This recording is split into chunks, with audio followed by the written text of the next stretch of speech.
The Vorshan were the apex predators of the galaxy, their reign unchallenged for millennia. Towering creatures with chitinous exoskeletons, serrated claws, and minds honed for warfare, they ruled not just through brute strength but through calculated domination. Entire civilizations fell before their fleets, their planets reduced to feeding grounds for the Vorshan hives. The Galactic Council, a weak coalition of lesser species, had long abandoned any hope of resisting them. The Vorshan were a force of nature, and to fight them was suicide. Humanity had been a latecomer to the galactic stage, barely noticed by the Vorshan when they first encountered Earth. The planet, with its blue oceans and verdant landscapes, was marked for consumption like so many others. The Vorshan sent a fleet of warships to subjugate the humans, expecting another easy conquest. But what they found was something they had not encountered in centuries: resistance. The first Vorshan ships arrived in Earth's orbit, their weapons primed and their soldiers eager to feast on this new prey. They launched their initial assault with terrifying efficiency, reducing several major cities to rubble within hours. But humanity's response was immediate and ferocious. Earth's military forces, though technologically inferior, fought with a ferocity that stunned the Vorshan. Human soldiers adapted to Vorshan tactics on the fly, turning desperation into strategy. Civilians took up arms, organizing guerrilla resistance movements that struck fear into the invaders. What the Vorshan didn't understand, what they couldn't comprehend, was humanity's adaptability. Other species they had conquered had fought valiantly but predictably, falling into patterns the Vorshan could exploit. But humanity was different. Every battle taught them something new. Every loss became a lesson. Within weeks, the Vorshan began to suffer casualties they hadn't anticipated. When the Vorshan's ground forces encountered resistance from human armies, they assumed it was a temporary nuisance. But then the humans began to deploy unconventional tactics.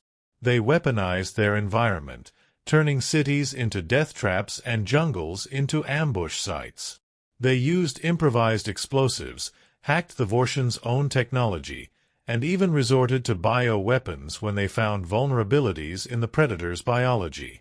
But what truly shifted the tide was humanity's ability to unify. For the first time in its fractured history, Earth's nations set aside their differences to face a common enemy. Resources were pooled, scientists worked around the clock to reverse engineer Vorshan technology, and alliances were forged between rival factions. Humanity's ingenuity reached its peak when they developed the first generation of adaptive weapons, drones and AI-guided missiles capable of learning from Vorshan tactics and exploiting their weaknesses in real time. The Vorshan, accustomed to being the hunters, found themselves becoming the hunted. Realizing that Earth was not the easy prey they had expected, the Vorshan High Queen herself issued a decree: humanity would be exterminated, its planet scorched to ash. A fleet 10 times the size of the initial invasion force descended upon Earth, their ships blotting out the stars. The Vorshan unleashed weapons of mass destruction, devastating Earth's surface and wiping out millions in an instant. But humanity had prepared for this. As the Vorshan ships bombarded Earth, human forces launched a coordinated counterattack. Fleets of human starships, constructed in secret orbital shipyards, emerged from the shadows. While they were no match for the Vorshan in raw power, they fought with unparalleled precision, using guerrilla tactics to strike at weak points in the Vorshan formations. Human pilots, augmented with neural interfaces, flew their ships with a speed and accuracy that seemed almost alien. Then came humanity's most daring move: the deployment of the Sentinel Protocol. It was a computer virus, designed to infiltrate Vorshan systems and turn their own technology against them. The virus spread like wildfire through the Vorshan fleet, disabling their weapons, shutting down their shields, and even turning some of their ships against their own forces. Chaos erupted as the Vorshan's technological superiority crumbled. On the ground, humanity fought with equal ferocity. Soldiers in exoskeletons wielded weapons capable of piercing Vorshan armor, while swarms of drones harried the predators at every turn. Humanity's resilience and resourcefulness had reached new heights. For every human who fell, 10 Vorshan were taken down. The final blow came when human forces, using stolen Vorshan coordinates, launched a surprise attack on the Vorshan homeworld. They didn't come with an army, they came with a weapon. Humanity had developed a bioengineered plague specifically designed to target Vorshan biology. It spread quickly, decimating their hives and crippling their ability to reproduce. For the first time in their history, the Vorshan were vulnerable. The High Queen, desperate to save her species, called for a truce. But humanity refused. The Vorshan had shown no mercy, and humanity had learned to fight like them. They pursued the Vorshan across the galaxy, dismantling their empire piece by piece. No hive was left standing, no ship allowed to escape. Years later, when the Vorshan were little more than a dark memory, the Galactic Council reconvened. Humanity, now a dominant force, took its place among the stars. The other species, awed and terrified by what they had witnessed, welcomed their new overlords with a mix of gratitude and fear. Humanity, once considered an insignificant species, had risen to become the galaxy's apex predator. But their victory came at a cost. Earth was scarred, its population decimated, and its people forever changed. The humans who had survived were no longer the same. They had learned to fight, to adapt, and to dominate, but they had also learned to hate. The galaxy would never be the same. Humanity had proven that they were not prey, not victims. They were hunters. And now, with no Vorshan left to challenge them, the question lingered in the minds of every species. What happens when the hunters have no more prey? In the years following humanity's annihilation of the Vorshan, the galaxy struggled to comprehend what had just transpired. The Galactic Council, a body that had once dismissed Earth as insignificant, now held emergency sessions to debate the implications of humanity's newfound power. Species that had barely survived the Vorshan's reign viewed humanity with a mix of reverence and dread. The message was clear: humanity had become the galaxy's apex predator. But humanity was not content to merely survive. The Vorshan had left scars on Earth, both physical and psychological, that would never fully heal. Cities lay in ruins, entire populations had been lost, and the planet's ecosystem was teetering on the brink of collapse.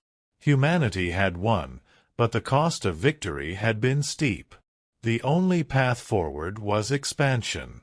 With Vorshan technology reverse-engineered and improved upon, humanity embarked on an era of rapid colonization. Fleets of newly built ships, bristling with advanced weaponry and adaptive AI, spread out across the stars. Earth scientists developed terraforming technologies that could breathe life into barren worlds, and human colonies began to spring up on planets that had once been out of reach. But humanity's expansion was not without conflict. Many species, now freed from Vorshan domination, viewed humanity's rise with suspicion. Small skirmishes broke out along the borders of human-controlled space, with alien factions testing Earth's resolve.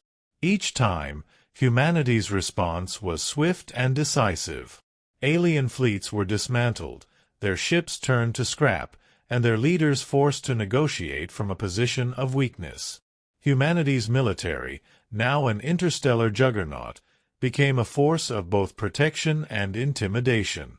The newly formed Earth Coalition declared itself the protector of the galaxy, vowing to ensure that no species would ever rise to threaten the galaxy the way the Vorshan had.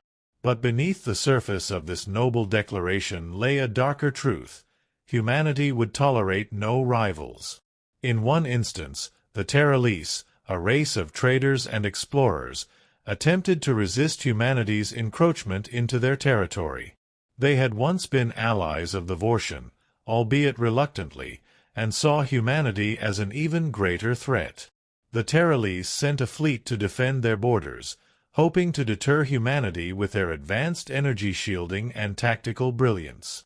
They underestimated their opponent. Humanity's ships, now outfitted with energy disruptors designed to counter Vorshan shielding, tore through the Terralese fleet like a blade through paper. The Terralese colonies were occupied within weeks, their leaders brought before the Earth Coalition to swear loyalty. The lesson was clear: resistance was futile. As the years passed, humanity's reputation grew darker. The galaxy whispered of Earth's wrath, of entire planets reduced to silence when they defied humanity's will. The Vorshan had been brutal, but their cruelty had been instinctive, primal. Humanity's domination, by contrast, was cold and calculated, a predator that killed not out of hunger, but out of strategy. Among humanity itself, opinions were divided. Many celebrated their newfound dominance, seeing it as justice for the suffering they had endured. Others, however, began to question what they had become. The war with the Vorshan had forged humanity into something ruthless, something unrecognizable from the species that had once dreamed of peace and exploration. Dr. Leora Venn, a renowned historian, addressed the Earth Coalition in a rare moment of public dissent. "We destroyed the Vorshan because they threatened our survival," she said. "But now we risk becoming them. The galaxy does not fear us because of what we've done. They fear us because of what we might become." Her words sparked a debate that rippled across humanity. Was their destiny to rule the galaxy through fear, or could they forge a new path, one that balanced strength with compassion? For every human who advocated for restraint, another demanded total control. The wounds left by the Vorshan had not healed, and humanity's hunger for security often veered dangerously close to tyranny. The Galactic Council, still reeling from the loss of the Vorshan, attempted to mediate. They proposed treaties and alliances, hoping to temper humanity's expansion. But humanity, now holding the upper hand, dictated the terms. The Council had no choice but to accept. Earth had become the de facto leader of the galaxy, its fleets unmatched and its influence unshakable. And yet, whispers of resistance began to grow. In the shadows of distant star systems, a coalition of alien species formed. They called themselves the Silent Accord, a secret alliance dedicated to resisting humanity's dominance. The Accord knew they could not match humanity's strength directly, so they turned to subterfuge and sabotage. They infiltrated human colonies, disrupted supply lines, and spread propaganda to sow dissent among Earth's population. At first, humanity dismissed the Accord as a minor nuisance. But as the attacks grew more coordinated, it became clear that the galaxy was far from submissive.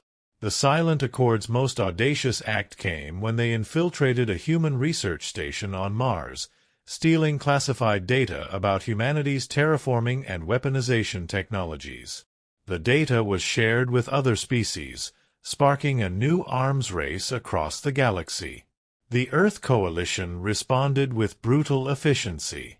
Entire star systems suspected of harboring Accord members were blockaded, their populations subjected to relentless surveillance. Humanity's fleets swept across the galaxy, hunting down Accord operatives and dismantling their networks piece by piece. But with each victory, humanity's reputation as a benevolent protector continued to erode. Amid the chaos, a question began to emerge. Was humanity's dominance sustainable, or were they sowing the seeds of their own downfall? The Vorshan had ruled through fear, and it had ultimately led to their extinction. Humanity, it seemed, was walking the same path. And then, from the depths of an uncharted star system, a signal was detected. It was Vorshan in origin, ancient, but unmistakably active. Humanity dispatched a fleet to investigate, hoping to find remnants of the Vorshan Empire to eliminate once and for all. What they found shocked them. A small Vorshan hive had survived, hidden beneath the surface of a desolate planet. But these Vorshan were different. Weakened and desperate, they had adapted to survive, their once mighty instincts tempered by a need for cooperation. When humanity's fleet arrived, the Vorshan did not attack. Instead, they offered an alliance. The Vorshan emissary, speaking through a crude translator, delivered a chilling message. "We were predators once," it said. "We thought we could rule the galaxy through strength alone. It was our downfall. You are walking the same path. But perhaps, together, we can find another." The offer divided humanity. Some saw it as an opportunity for redemption, a chance to break the cycle of domination. Others saw it as a trap, a ploy to exploit humanity's newfound power. The decision would shape the galaxy's future. Humanity stood at a crossroads, its fate, and the fate of the galaxy, hanging in the balance. Would they learn from the Vorshan's mistakes, or would they repeat them, dooming themselves to the same fate? The galaxy watched and waited, holding its breath as the hunters decided their next move. The Vorshan emissary's message sent shockwaves through the Earth Coalition and the Galactic Council alike. The idea that the once dominant predators, creatures that had brought death and destruction to countless worlds, were now extending an olive branch was inconceivable to many. Humanity's leadership convened an emergency summit, bringing together the most powerful voices from Earth and its colonies. Military generals, scientists, diplomats, and politicians debated for days, the tension palpable. Admiral Cale Richter, the hero of the Vorshan War and a staunch advocate for humanity's supremacy, made his position clear. "The Vorshan are manipulators," he declared. "This offer is nothing more than a ploy to bide their time and rebuild their strength. We cannot trust them. They're predators, just like us, and predators don't make peace." On the opposite side of the spectrum, Dr. Leora Venn, now a prominent voice of reason within the coalition, argued for a different path. "We've seen what unchecked power does," she said. "It destroyed the Vorshan, and it's already beginning to corrupt us. If they're offering a chance to break this cycle, we must consider it.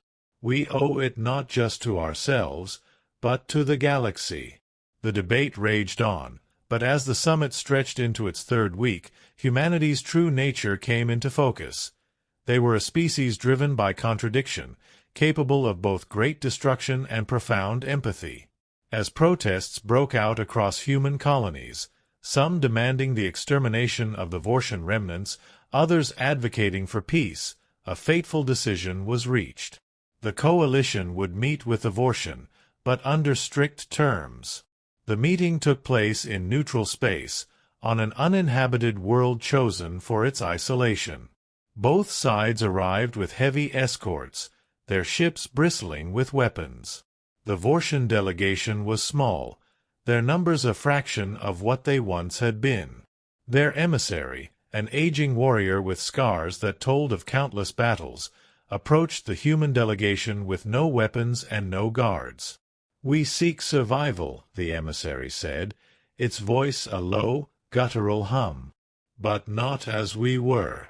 We seek something new. You destroyed what we were. Perhaps you can help us become something else." The words hung in the air, heavy with meaning. For humanity, this was a moment of reflection. Could they truly guide the Vorshan toward change, or was this a mistake that would haunt them for generations? In the weeks that followed, a tentative alliance was forged. Humanity began sharing limited resources and technology with the Vorshan, closely monitoring their adaptation efforts. At first, the galaxy recoiled at the idea of humanity allying with its greatest enemy. The Galactic Council accused humanity of arrogance, warning that this alliance could destabilize the fragile peace. But what the Council didn't understand was that humanity wasn't simply helping the Vorshan, they were learning from them. The Vorshan, stripped of their empire and their hive-like instincts, had begun to evolve socially. They formed small communities, experimented with cooperation, and even sought guidance from human philosophers and scientists. It was a transformation that humanity had never expected, and it forced them to confront their own nature. As the alliance grew, so too did tensions within humanity itself. Admiral Richter, disgusted by what he saw as weakness, led a faction of military loyalists who opposed any cooperation with the Vorshan. "We've become soft," he warned. "We've forgotten that the only way to survive in this galaxy is through dominance." His faction staged a coup, seizing control of a remote colony and declaring themselves the true protectors of humanity. They began constructing weapons and ships in secret, preparing to strike at both the Vorshan and the Earth Coalition itself. Richter's rebellion threatened to ignite a civil war that could shatter everything humanity had built. Meanwhile, the Vorshan proved themselves in an unexpected way. When a mysterious alien force, long dormant, emerged from the void, threatening the galaxy with annihilation, the Vorshan stood alongside humanity to face it. The alien force, known only as the Sci-Fi, were ancient beings of pure energy, their motives unknowable and their power immense. They swept through star systems, consuming everything in their path. The Vorshan, drawing on their predator instincts, devised tactics that even humanity hadn't considered. Their ferocity, once feared, became a weapon of salvation. For the first time, the galaxy witnessed the Vorshan fighting not to dominate, but to protect. It was a revelation that changed the perception of the Vorshan across the galaxy. The battle against the Sci-Fi was brutal, with countless lives lost. But together, humanity and the Vorshan found a way to drive them back, using a combination of human ingenuity and Vorshan tenacity. The alliance between the two species was tested in fire and blood, and it emerged stronger than ever. In the aftermath of the Sci-Fi invasion, Richter's rebellion was crushed. The admiral himself was captured, his forces scattered. As he stood trial for his crimes, he showed no remorse. "You've made a mistake," he said, his voice cold. "You think you've tamed the Vorshan, but they will turn on you. And when they do, you'll realize that I was right." But humanity had changed. They had seen the potential for redemption in their enemies and themselves. The alliance with the Vorshan became a model for the galaxy, proving that even the most dangerous species could evolve. Years later, the Vorshan, now a peaceful and cooperative species, held a ceremony to honor the alliance. Humanity's leaders stood alongside them, their bond a testament to what was possible when survival gave way to understanding. The galaxy had witnessed humanity's capacity for destruction, but it had also seen their ability to build something new. The predators had become protectors, and the hunters had found peace. For the first time in millennia, the galaxy dared to hope. Decades passed, and the alliance between humanity and the Vorshan became one of the most defining relationships in galactic history. What had started as a fragile partnership grew into something neither species had imagined, an interwoven society that blurred the lines between predator and protector, destroyer and creator. The Vorshan, once a hive-minded race driven by instinct, evolved under the influence of humanity. They developed individuality and creativity, concepts foreign to their species but inspired by human philosophies. Entire Vorshan colonies became hubs of innovation, their architecture blending organic, chitin-like designs with sleek human engineering. They no longer fought for dominance but for shared survival, working alongside humanity to strengthen their alliance. Humanity, for its part, changed as well. The Vorshan's history served as a grim mirror, a constant reminder of what humanity could become if it allowed its darker impulses to rule unchecked. This led to reforms across the Earth Coalition and its colonies, where policies of expansion were tempered with diplomacy and coexistence. Earth itself, though scarred from the Vorshan War, was slowly healing, its cities rebuilt and its people determined to ensure a brighter future. But the galaxy was not at peace. Whispers of an ancient force, older than even the Sci-Fi, began to circulate among scholars and explorers. Deep space probes sent into uncharted territories began to vanish without a trace.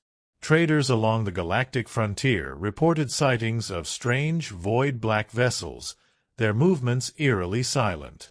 And then came the artifacts. Scattered across the galaxy, ancient relics began to activate. They emitted signals that no species could decipher, their energy signatures beyond anything recorded. The Vorshan, who had long since abandoned their hive instincts, still felt a deep, primal fear when near the artifacts, as though something buried in their genetic memory recognized the danger. The Galactic Council, now rebuilt and bolstered by the Humanity-Vorshan Alliance, convened to address the growing threat. Dr. Leora Venn, now an elder stateswoman for humanity, stood before the council chambers and spoke with urgency. "These artifacts are not random," she said. "They are beacons. Something is coming, and it is not bound by the rules of our galaxy. If we are to survive, we must stand united, not just as species, but as a galaxy." For the first time in history, the galaxy began to act as one. The Vorshan and humanity led the charge, pooling their resources to study the artifacts and prepare for whatever might follow. Scientists, engineers, and tacticians from dozens of species worked together, their combined knowledge creating technologies far beyond what any single civilization could have achieved alone. It was during this period of frantic preparation that a breakthrough occurred. A Vorshan scholar named Tsek-Ra, whose intellect rivaled the finest human minds, decoded part of the artifact's signal. It was not a warning, it was a summons.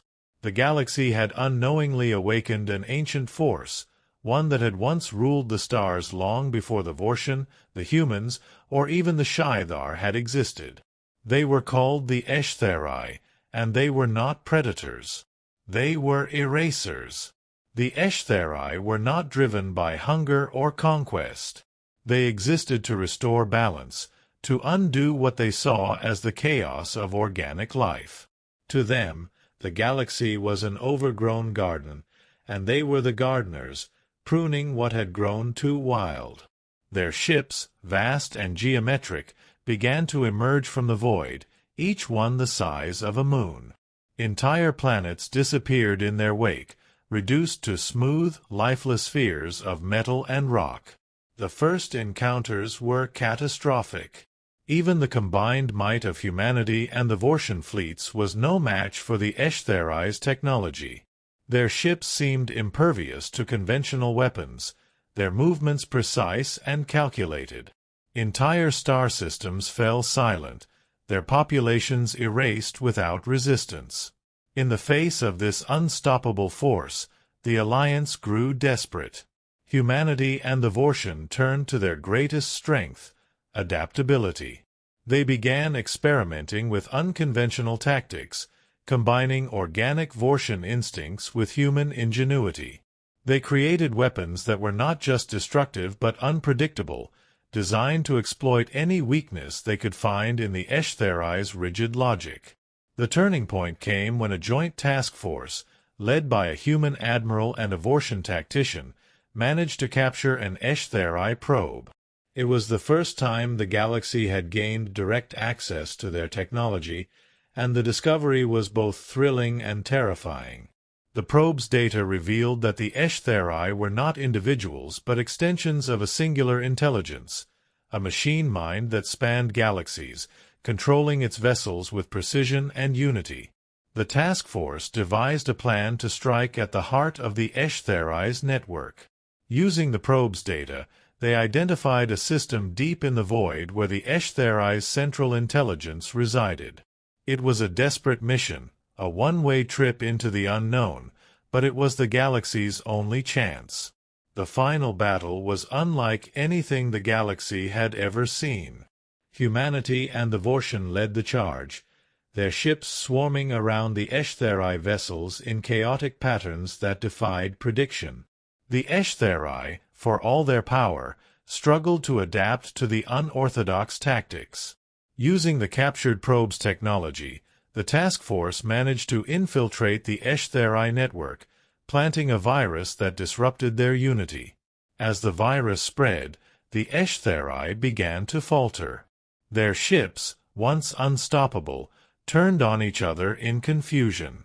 The Central Intelligence, sensing its impending collapse, unleashed a final, desperate attack, targeting the task force's flagship. It was Admiral Cale Richter, now redeemed after his earlier rebellion, who made the ultimate sacrifice. He piloted his ship directly into the heart of the Eshtheri central core, detonating its reactor and severing the network once and for all. The galaxy was saved, but at great cost. Millions had perished, and countless worlds lay in ruin. Yet for the first time, the galaxy had faced an existential threat together and emerged victorious. Humanity and the Vorshan, once enemies, stood side by side as protectors of a fragile peace. In the aftermath, the alliance between humanity and the Vorshan became the foundation of a new galactic order. Together, they led the reconstruction, fostering cooperation and innovation among all species. The galaxy, once fractured by fear and rivalry, began to heal. But the memory of the Eshtheri lingered, a reminder that the galaxy was not alone, and that its greatest strength lay not in its weapons, but in its unity. Humanity and the Vorshan had shown that even the most unlikely of allies could rise above their past and build something greater together. And so, as the stars continued to shine, the galaxy moved forward, forever changed by the bond forged in its darkest hour.